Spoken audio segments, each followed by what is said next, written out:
Olá, o meu nome é Rebeca Prado, eu sou estudante de Pedagogia na PUC Paraná. Eu trabalho como educadora social em um instituto educacional na cidade de Londrina, atuando nas oficinas de ludoteca, sucatoteca e musicalização. E nesse vídeo vou apresentar o meu plano de ação para o PSS 2023. Esse plano vai abordar 3 pontos que são muito importantes, sendo eles observação em sala de aula, frequência do aluno e também aprendizagem. Vou começar falando sobre a observação em sala de aula e como que esse passo vai se estruturar. Bom, então essa observação em sala de aula não é algo que deve acontecer em forma de uma visita surpresa sem o consentimento do professor, mas sim que seja um processo previamente agendado. Então, primeiramente, o pedagogo se une ao professor para juntos decidirem qual o melhor dia, qual o melhor horário e qual a melhor aula para que essa observação aconteça. Então, é um passo que os dois vão se aliarem para decidirem juntos. Ok, agendaram um dia, tendo chegado esse dia marcado, o pedagogo chega em sala de aula, se apresenta aos alunos e então se senta ao fundo da sala e apenas observa a aula em silêncio, sem interrupções. Não para avaliar a aula, avaliar o professor, mas simplesmente observar e anotar os pontos de atenção. E o que é então que o pedagogo vai observar durante essa aula? Se o tom de voz do professor está adequado, como que os alunos reagem às orientações do professor, como está o nível de atenção, concentração dos alunos, se o professor está tendo um bom domínio de classe, se os alunos têm voz, se são protagonistas da aula, se o professor está conseguindo relacionar o conhecimento explicado ao cotidiano dos alunos e por aí vai. Após o pedagogo realizar as suas observações e anotações, ele precisa dar uma devolutiva ao professor. Então, na próxima hora atividade desse professor, o pedagogo se unirá a ele para então realizarem o feedback. E como que esse feedback deve acontecer? O feedback sempre começa destacando os pontos positivos. Então, o que o pedagogo observou naquela aula, que foi estratégico, que foi interessante, que foi didático, e depois de realçar esses pontos, é que então destaca os pontos de atenção, aqueles pontos que podem ser melhorados e juntos ali vão traçar estratégias para um melhor desenvolvimento de ensino e aprendizagem. Certo? Abordamos o primeiro ponto de observação na sala de aula e agora vamos abordar o segundo ponto, que é sobre a frequência do aluno. É muito importante que o pedagogo sempre esteja atento à questão de frequência dos alunos. Então, todos os dias deve olhar a lista de chamada ou RCO para ver como que está o nível de frequência dos alunos.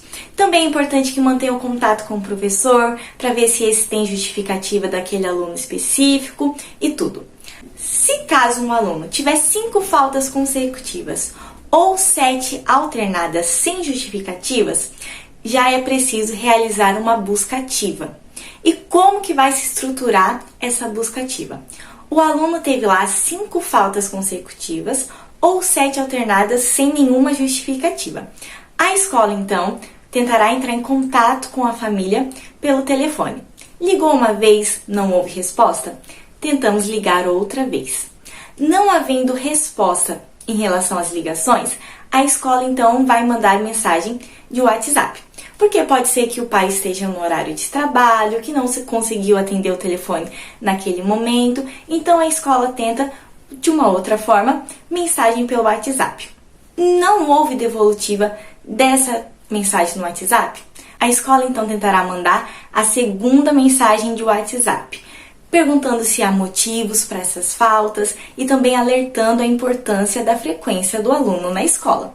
Não havendo nenhuma resposta, nem as ligações e nem as mensagens de WhatsApp, então a escola enviará uma carta registrada ao endereço do aluno de acordo com a sua matrícula na escola.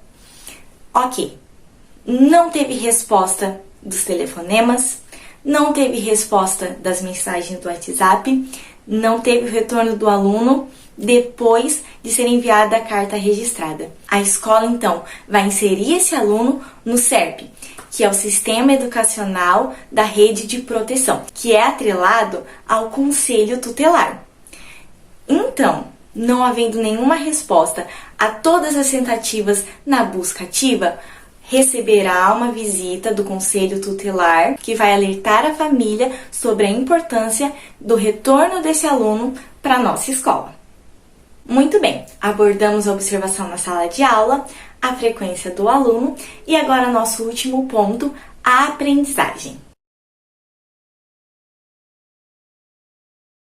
A aprendizagem está muito ligada àquilo que nós já falamos no primeiro ponto sobre a observação na sala de aula. Então, para que os alunos desenvolvam uma boa aprendizagem, o professor precisa conhecer as peculiaridades de cada uma das suas turmas. Porque os alunos não aprendem todos de uma mesma forma. Ainda que sejam da mesma faixa etária, cada turma vai se desenvolver de um jeito e aprender de um jeito. Então, existem turmas que vão aprender mais rápido, outras que vão levar um pouquinho mais de tempo, algumas que aprendem mais fácil com certa metodologia, outra que aprende com outro tipo de metodologia. Então, não tem como um professor trabalhar com o mesmo plano de aula, com a mesma didática, com os mesmos métodos com todas as turmas, porque cada turma tem de fato a sua individualidade. Então, o professor, tendo esse conhecimento das suas turmas, ele vai elaborar ali estratégias e métodos que se adequam melhor a cada uma de suas turmas. Outra coisa muito importante é que o professor utilize as metodologias ativas, porque assim ele consegue captar melhor a atenção, a concentração dos alunos e envolvê-los melhor na aula. Então, metodologias como o storytelling, jogos, brincadeiras, o próprio teatro e muitas ferramentas que temos disponíveis por aí. Outra coisa importante é que precisamos criar um conhecimento significativo no aluno. E ele só conseguirá desenvolver esse conhecimento quando relacionamos o que está sendo explicado na sala de aula com o que é do seu cotidiano. Então, apenas explicar termos científicos para o aluno pode ser que não gere uma aprendizagem efetiva ali no cérebro. Então, é preciso que o professor relacione esse conhecimento com a vida cotidiana do aluno para então gerar um conhecimento significativo. Agora, é claro que além desse conhecimento geral das suas turmas, o professor precisa conhecer os seus alunos individualmente. Então, em caso de alunos específicos havendo necessidade, vamos oferecer, por exemplo, o programa Mais Aprendizagem, onde o aluno vai no contraturno da sua aula e vai participar de um reforço escolar, onde a turma é mais reduzida e esse então vai ter mais espaço para ter suas dúvidas, suas dificuldades sanadas e assim se desenvolver muito melhor. Então, o objetivo desse plano de ação é criar um vínculo, uma aproximação entre o pedagogo e o professor, combatendo a evasão da escola e sempre tendo foco no melhor desenvolvimento e aprendizagem do aluno. Tchau, tchau!